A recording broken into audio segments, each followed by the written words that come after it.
The bats went cold in the series finale for the Toronto Blue Jays against the Detroit Tigers. It was a rough go, but they still ended up winning 2 out of 3, and they got a big series ahead. So we'll break that down on this episode of Jays Digest, as well as Ricky Tiedemann's season debut for the New Hampshire Fisher Cats, all coming up next.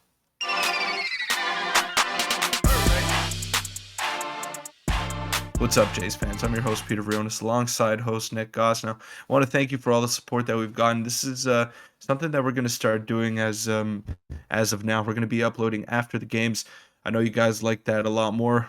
There's more hype. There's more interaction once the game finally finishes. So, unfortunately, we're breaking down a loss today, but the Jays still won 2 out of 3, and they got a big series ahead starting just tomorrow against Tampa Bay. So, I can't wait for that. Yeah, it's going to be an exciting series ahead, but tonight's game was a bit unfortunate. But as well, Ricky Tiedemann was also pitching today, so we'll break that down. But before we do, make sure to hit the subscribe button. We're on the road to 7K, and let's get into it. And the offense struggles in today's loss, and we'll just cover everything in this chapter because, to be honest, there wasn't too much to cover as the Jays only scored one run as they fall 3-1, and we were hoping for another comeback, but unfortunately, it did not happen.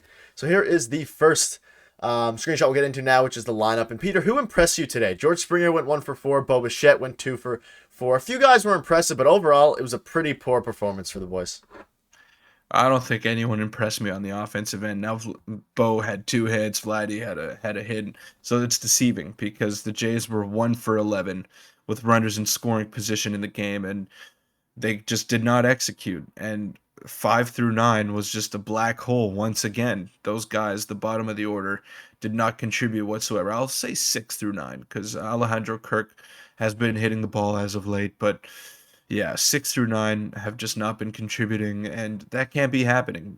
You could see that Matt Chapman was missing from today's lineup because they just did not contribute. And when you take the hottest hitter out of a lineup, it's pretty noticeable. And as good as the Jays lineup is with Varsho, with Vladdy, with Bo, with Springer at the top there, you need a guy like Matt Chapman when he's swinging it the way he is. So I'm not too worried. Like, you can't win 162 games, although the Tampa Bay Rays might be able to do that. It looks like they are, but we can't judge the Blue Jays on that scale. They're playing good baseball. They've won 6 out of their last 8 games, so I'm not worried. It was just one of those games throughout the grind of the regular season. So it's Yeah, all right. yeah, I couldn't have put it better myself. It's just one of those games that happens, and the runners in scoring position, like you said, we left 11 or 12 runners on, whatever it was. Just very unfortunate. Varsho went hitless, and Brendan Belt at least got a hit, and Santiago Espinal is now, I think, 2 for 21 or something like that. So he needs to get his One hit. Okay, well, one Yeah. hit, two, whatever it is, he needs to get his bat going because it has been absolutely brutal. But his glove is so great that if he gets his bat going even a little bit, he'll be able to compete. But overall, a pretty Right. rough showing from the hitters. But the same cannot be said from the pitching staff, and this was very good to see. Chris Bassitt, his stuff looked very, very good. He had a wipeout curveball. He went 6 innings, 4 hits, 2 runs, 3 walks, and 7 strikeouts. And he also got his velocity up, touching 94 miles per hour. I believe it was 93.8. But Chris Bassitt was very good. The bullpen was solid besides Anthony Bass. But what did you see out of Chris Bassitt that impressed you? And it was a very encouraging sign in an otherwise unencouraging game. Yeah, I mean, his control's still probably not where he Yeah, wants I it to agree. be, those 3 walks and 6 innings. But this whole series has been encouraging on the pitching side of things, and we did see the best of the best for Toronto. We saw Manoah in game 1, we saw Gosman in game 2, and then Bassett in game 3. So the Jays are going to have to pitch their butts off in this series against Tampa Bay, starting with Jose Barrios tomorrow, then Yusei Kikuchi and Alek Manoah against Shane McClanahan on a primetime Sunday marquee matchup. So it's going to be tough. It's going to be a very tough series, but what I saw out of the pitchers in these 3 games against the Tigers, it's an encouraging step forward heading into a series against probably the hottest team on planet Earth right now. Yeah, and we'll get into that in a minute, but I agree. Overall, the pitching staff impressed this weekend, and we won the 2 games that we definitely needed to win, and this one was obviously we'd hope to win against the Tigers, but like you said, you can't win them all, and it was just one of those games. But let us know what your thoughts were in the comment section on that as we move on now to Ricky Tiedemann, who was also pitching today in Double-A for the Double-A team, and he was looking dominant. Peter, I texted you. I know you were a little bit busy throughout it. You did read my text correctly. He did strike out 9 Mhm. hitters, striking out the side in the first 3 innings. Now, it wasn't the cleanest. It wasn't 1, 2, 3 innings. He loaded the bases, I believe, in the first, but overall, he looked absolutely dominant. And here is Here's just the a clip payoff pitch, of and he fans He Diaz was on just a unbelievable 99 today. There mile wasn't an too much hour clips out there. heater. People on Twitter were going Diaz crazy about swings him. through it, and What were for your thoughts 2, on hearing Ricky this news? Tiedemann Obviously, has you weren't able struck to watch out the game. all What were your 6 thoughts on hearing this batters news? And in his overall, just a very impressive game out of Ricky Tiedemann. And maybe, just maybe, he gets called up earlier than expected. I know a lot of people were discussing that. Yeah. For any of you interested in following Ricky Tiedemann or any other Blue Jays prospects for that matter, or any prospects for that matter, you can pay for MLB TV, I believe. I think it's like $25 a month, and you get all the minor league games included in the package. So that's something to monitor if you're a big baseball junkie. Not Obviously, sponsored. the yeah, no, not sponsored, but the minor league teams do play it at the same time as the major Yeah. league teams, so it could be a little bit tough. But if you want to check in for an at bat every now and then, you can go ahead and do that if you want to subscribe. But yeah, Ricky Tiedemann, the stuff is off the charts. He looked good in the spring before he got shut down with that shoulder soreness.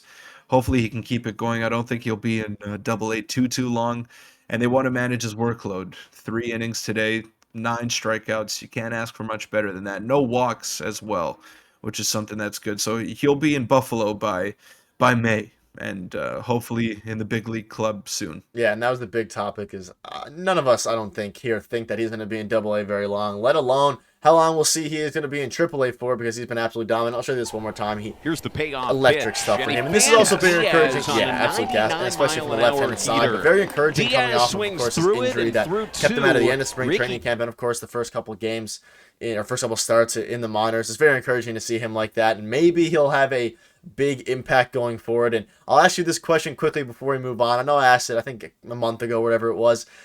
Based on what you've seen so far, and let us know in the comments as well, do you think that we should call up, or do you think the Jays will call up Ricky Tiedemann by season's end, or do you think he's more of a September call up?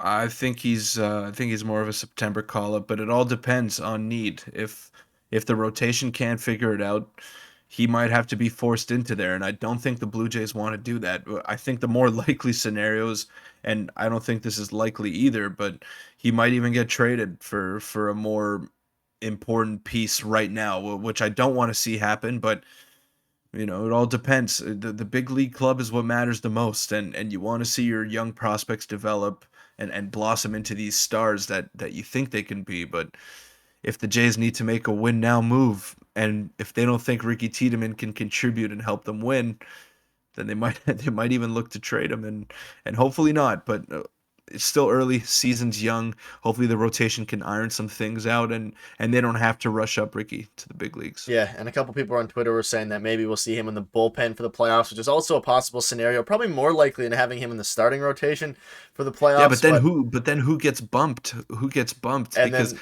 the that's the bullpen, question. the bullpen is not something that I'm worried about. I don't know about you, Nick, but it's all about the rotation for me. I agree. 4, 5 are the big question marks, and what do you do there if your guys are not going right? I agree, and that's, yeah, especially so far. I think we're the ninth best bullpen in the MLB, which is perfectly fine for now. Let's not forget we have Chad Green on the way with Nate Pearson in the works there. But let us know in the comments what your Mhm. thoughts are on Ricky Tiedemann, and when or if you want to see him with the Blue Jays staff this year, or if you think we should wait and hold off and let him develop. But moving on now to the final thing, which we'll touch on for a minute or two here, is a huge series ahead, and this is really the first series of the year that is very competitive, I would say, in the sense of obviously a couple of Yeah. competitive games, the Cardinals and of course, the other teams there. But this one is going to be very, very, very hard for the Toronto Blue Jays as they are playing the 13-0 Tampa Bay Rays. And Peter, I don't even know what to say. You can go down and break the Blue Jays starters going forward. I know you did it earlier, but we can go down. But the Rays pitching staff is unbelievable. They always find a way to put out a competitive team. And I don't know. I just never doubt the Rays anymore. Yeah, I never doubt them either, and they find ways to win. Although I think their offensive numbers We'll are come a down to little bit earth. skewed. I agree. I'm not taking anything away from them. They deserve to be 13-0. They've been the best team in baseball, and we saw it today with the Blue Jays. The Jays should not be losing games to the Detroit Tigers, and look who the Rays have played. They played Oakland, they played Washington, they played Detroit, and they've taken care of business.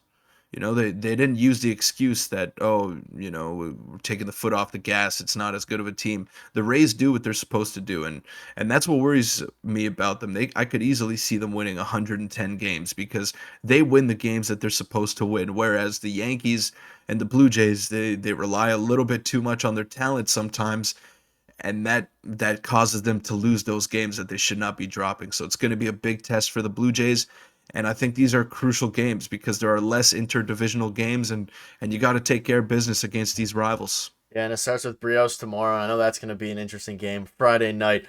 Some excitement going there. Which team is finally going to take down the Rays and at least give them one loss on the column? And winless or the win streak aside for the Rays, it'd be pretty important for the Blue Jays. Of course, it's early, but to get some ground back on the number one spot. You don't want to let it fall too far away. You saw last year the Yankees ran away with it a little bit early, and they never looked back and ultimately got it. So I think getting them taking 2 out of 3, that's probably asking for a lot. But do you have a quick prediction before we wrap up the video?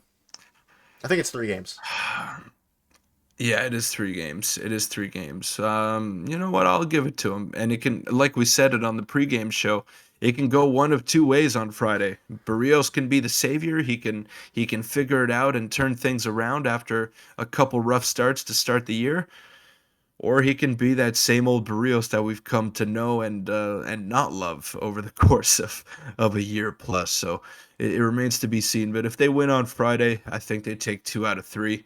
But I do think they will hand the Rays at least one loss in this series, and I think that's in Game 2, with Fleming and Yusei Kikuchi battling it out there. I like that a lot. Either way, it's going to be an exciting series nonetheless. It might be a frustrating one if you're a Blue Jays fan, depending on how it goes. But hopefully the Jays impress us. And that'll wrap up the video. I know it was a bit of an unfortunate game for the Jays today, but let's just look ahead to tomorrow. It's a long season. Thank you guys for watching. We'll see you tomorrow.